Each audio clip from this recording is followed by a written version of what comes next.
வணக்கம் மக்களே. விஷ்ணு பகவானுக்கு பார்த்தீங்கன்னா நன்றிகள், கோடான கோடி நன்றிகள். என்னென்னா நான் ஒரு வீடியோ வந்து எனக்கு வைரல் ஆகணும் அப்படின்னு நான் வந்து ஏறிட்டேன். அதுவும் நல்ல முறையில் வந்து வைரல் ஆகணும் அப்படின்னு வந்து விஷ்ணு பகவான்கிட்ட தான் வேண்டினேன். எப்போவுமே வந்து பார்த்திங்கன்னா ஹரிநாமம் வந்து சொல்லிட்டே இருப்பேன். முன்னே பார்த்திங்கன்னா சிவநாமத்தை வந்து சொல்லிகிட்டு இருப்பேன். சிவனை வந்து அதிகமாக கும்பிட்டு இருந்தேன்.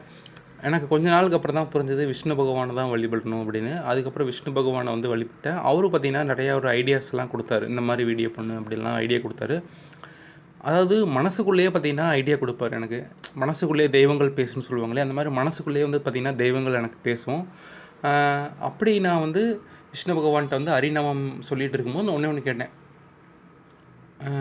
எனக்கு ஒரு வீடியோ வந்து வைரல் ஆகணும் அப்படின்னு வந்து கேட்டேன். அப்போ பார்த்திங்கன்னா என் கடைக்கு ஒருத்தர் வந்து சாப்பிட வருவாங்க. நான் வந்து சர்வேராக வந்திருக்கேன். அப்போ வந்து அவங்க ஃபோன்லேருந்து பிஜிஎம் வந்து சில்லுன்னு ஒரு காதல் படத்தில் அந்த பிஜிஎம் வந்து ஒலிச்சுது. அப்போ எனக்குள்ளே வந்து பார்த்திங்கன்னா ஒரு 2-3 ஐஸும் இருக்காங்க. காதல் இருக்குது.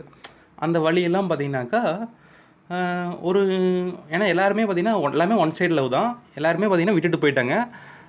அந்த ஒன் சைடு லவ்வெல்லாம் பார்த்திங்கன்னா ஒரு வழியாக எப்படி நம்ம அதை மக்களுக்கு சொல்கிறது அப்படிங்கிறது எனக்கு ஆட்டோமேட்டிக்காக அந்த லைன்லாம் தோணுச்சு.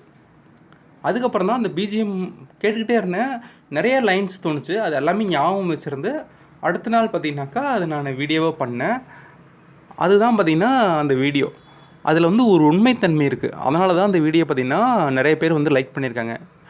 நான் மற்ற வீடியோஸில் உண்மை இல்லையா அப்படின்னு கேட்டிருந்தீங்க. ஆனால் ஒரு இப்போ இளையராஜா சார் பார்த்திங்கன்னா எல்லா பாட்டுமே வந்து கம்போஸ் பண்ணுறாரு. ஆனால் ஒரு சில பாட்டு வந்து ரொம்ப ஹிட் ஆகும். அதில் பார்த்திங்கன்னா ஒரு உயிர்த்தன்மை இருக்கும். அதுதான் பார்த்திங்கன்னா பிரபஞ்சம் நமக்கு கொடுக்குற இது. எனக்கு வந்து அப்போ தோணுன லைன்ஸ் தான் வந்து நான் அந்த வீடியோவில் வந்து பேசினேன். அந்த வீடியோவில் பேசுனது நானா அப்படின்லாம் எனக்கே டவுட்டாக இருக்குது. ஏன்னா ஹரிநாமத்துக்கு அவ்வளோ பவர் இருக்குது. விஷ்ணுவோடைய ஹரிநாமத்துக்கு அப்படிங்கிறத நான் அன்றைக்கி தான் வந்து புரிஞ்சுக்கிட்டேன்.